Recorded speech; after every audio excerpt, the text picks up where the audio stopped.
Hello, this is teacher Alex from phuketpals. Welcome to the next GED Science screencast. This time we will have a look at some test questions, and this is episode 1. If you find this video useful, please hit the subscribe button below. This allows us to help more people like you. Alright, let's get started. Blood calcium levels are tightly regulated in the human body by the hormones calcitonin and parathyroid hormone PTH. When calcium levels become too high or too low, the thyroid or parathyroid gland produces the appropriate hormone to return the body to homeostasis. The diagram shows the feedback mechanisms for regulating blood calcium levels. Before we go to the diagram itself, let's have a look at the important vocabulary here first that you should understand and know. So the key terms here are definitely homeostasis, hormones, and negative feedback or feedback mechanisms. Homeostasis is the maintenance of a constant and stable internal environment. So what does that mean? Organisms usually regulate countless processes in their body and keep these in equilibrium and balance. And how they do that, this is normally by negative feedback loops or negative feedback mechanisms. What is negative feedback? And it's not something someone telling you you've done something bad and he's angry at you, something like that. No, in science, negative feedback simply means or describes a reaction to a change, a stimulus, and that change that's caused by the negative feedback brings the system back to equilibrium. It causes the opposite of the initial change. So when we have an increase here, for example, in blood calcium levels, the negative feedback would cause a decrease back to normal. It's the opposite reaction, a negative feedback. For the other way it works as well. If our blood calcium level drops below normal, the negative feedback would be bringing it back up to normal. The opposite change, negative feedback. Okay, let's have a look at our next important term, hormones. Hormones are messenger proteins produced in endocrine glands that are secreted into the bloodstream and cause an effect on target organs elsewhere in the body. So these are chemical substances that are released into our bloodstream and travel through our blood, and they will go everywhere in our body but not affect every part of our body. Hormones only affect specific parts they are designed to affect, and these are the so-called target organs. So some organs are affected by specific hormones. And here we have the hormones calcitonin and PTH. Alright, now that we know our key vocabulary, let's have a look at the diagram. How do we read that diagram? It's not easy to grasp. We definitely have to take a close look first before we are able to fully understand that. What we see here is that when we follow the arrows, we have two loops. We have a top loop that goes in this direction, and we have a bottom loop that goes that direction. So the right thing to do here, where do we start reading the diagrams? In the middle. We start in equilibrium at homeostasis of blood calcium level. Here everything is okay, everything's as it is supposed to be in homeostasis. What can happen now? We can follow the top loop. We have a stimulus, a change in the body. What is that change? A rise in blood calcium level. What happens next? The endocrine gland, the thyroid gland, releases the hormone calcitonin. Calcitonin will have an effect on specific target organs. Which are these? These are the bones and the kidneys. The effect on the bones is that when our blood calcium level is too high, bones or calcitonin causes bones to take up calcium from the blood and deposit, store it in the bones. Whereas the kidneys will reduce their reabsorption of calcium. So our kidneys are our filters. They filter the blood from waste products, and many mineral ions and substances are first filtered out by the kidneys and then taken back into the blood. In this case, when blood calcium is too high, first calcium is filtered out and it can be taken back into the blood by the kidneys, but it won't happen in this case, so that the blood calcium level declines again, decreases again to the perfect concentration. Once this has happened, our body is back at homeostasis, back in equilibrium. So what has happened here? We saw a rise and a drop in blood calcium level, a negative feedback loop. A rise causing a drop, back in balance. A rise causing a decrease, back to balance. So our second loop that we see is the opposite. What can happen as well is that blood calcium levels fall, then another hormone is released, the parathyroid hormone, by the parathyroid gland. What does this hormone cause? It has an effect on the bones as well and the kidneys.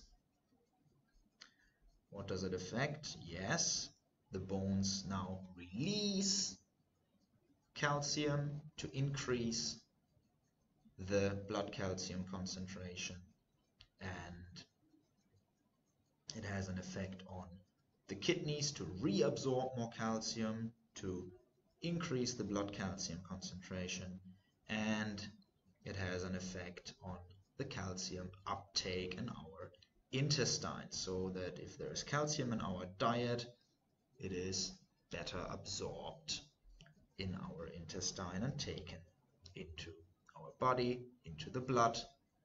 As a result, our blood calcium level goes back to normal, back to balance, back to homeostasis. All right, let's have a look at the question now that we understand our paragraph and diagram. Which food is most likely to cause the greatest increase in calcitonin production when eaten?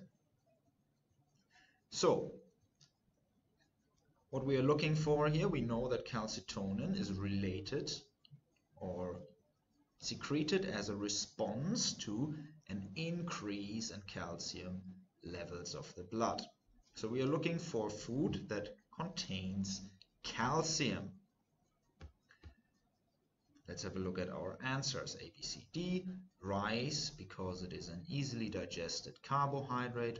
Orange, because it is a good source of vitamin C. Yogurt, because it is high in bone strengthening minerals. Squash, because it is a rich source of vitamins and fibers. So which answer do you think is correct?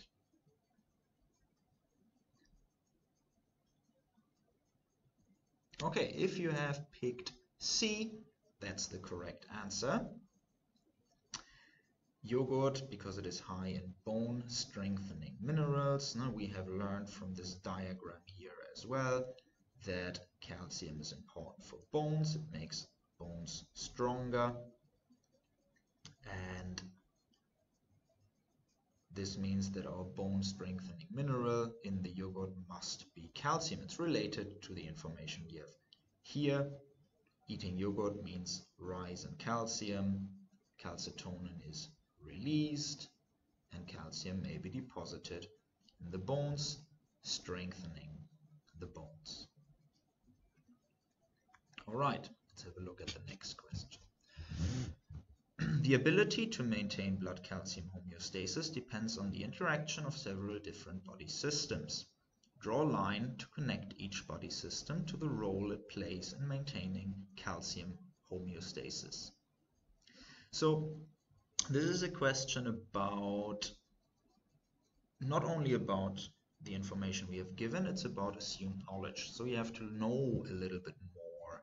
In this case, one important part of the life science is knowing your way around body systems, and this is a specific question to that topic area.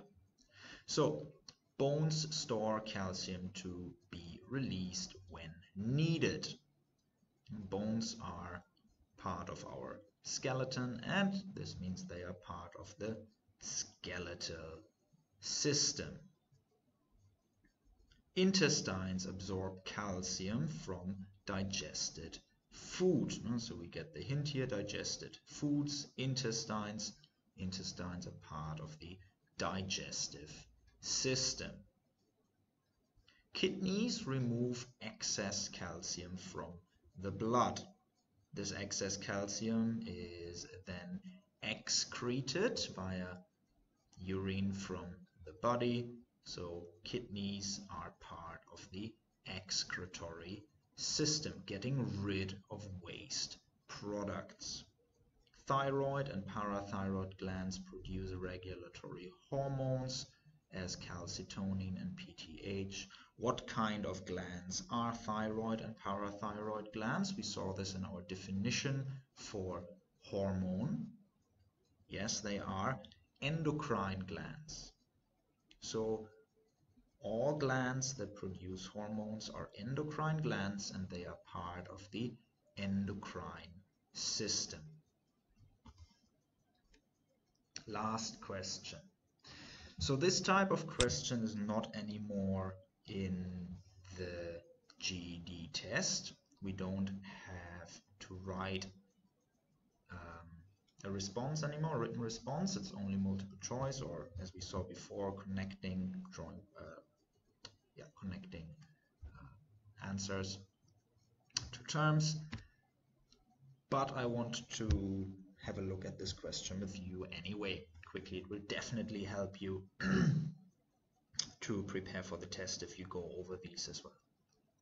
Osteoporosis is a disease in which decreased bone mineral density leads to an increased risk of bone fractures. One risk factor for developing osteoporosis is a diet low in calcium.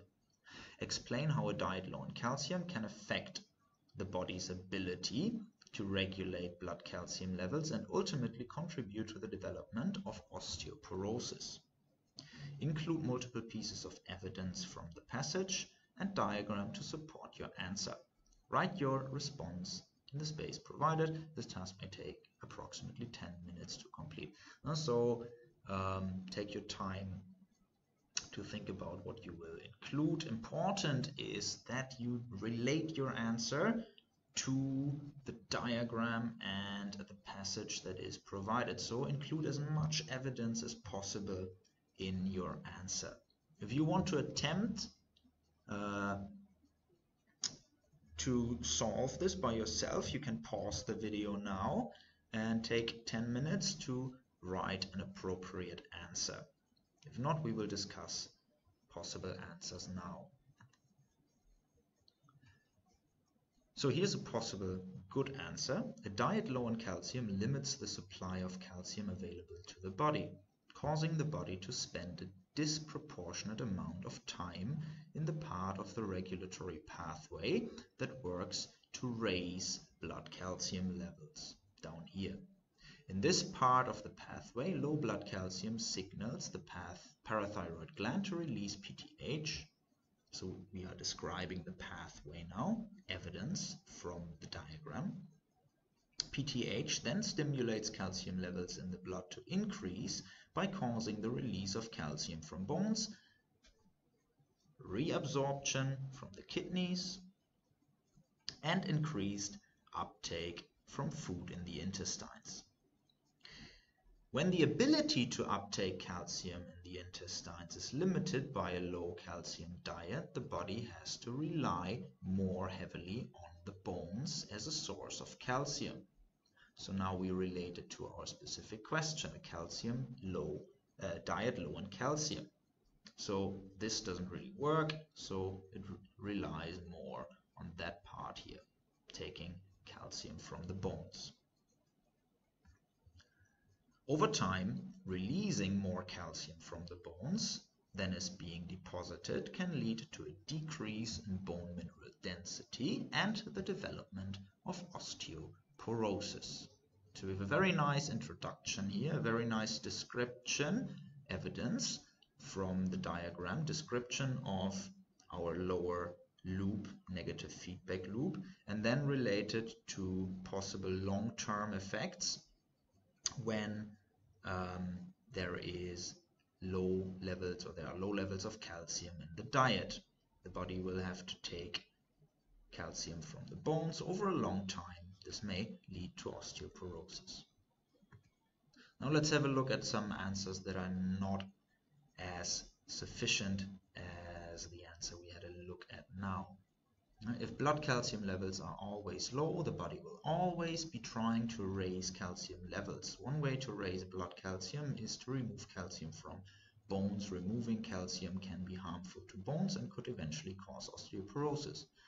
This is not a bad answer, but not a complete answer either. We are definitely lacking a relation to the question itself, to a diet low in calcium, and the possible other ways the body has to relate to regulate blood calcium levels when calcium levels drop below normal, which is very, very nicely explained in our first answer.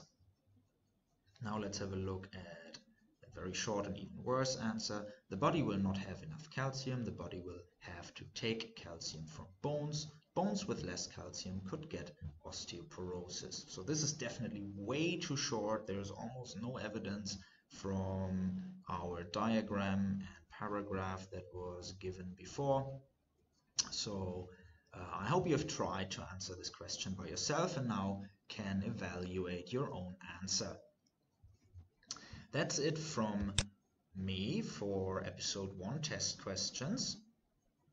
I hope I could help you with your test preparation, and I see you next time in my next screencast. Have a good day.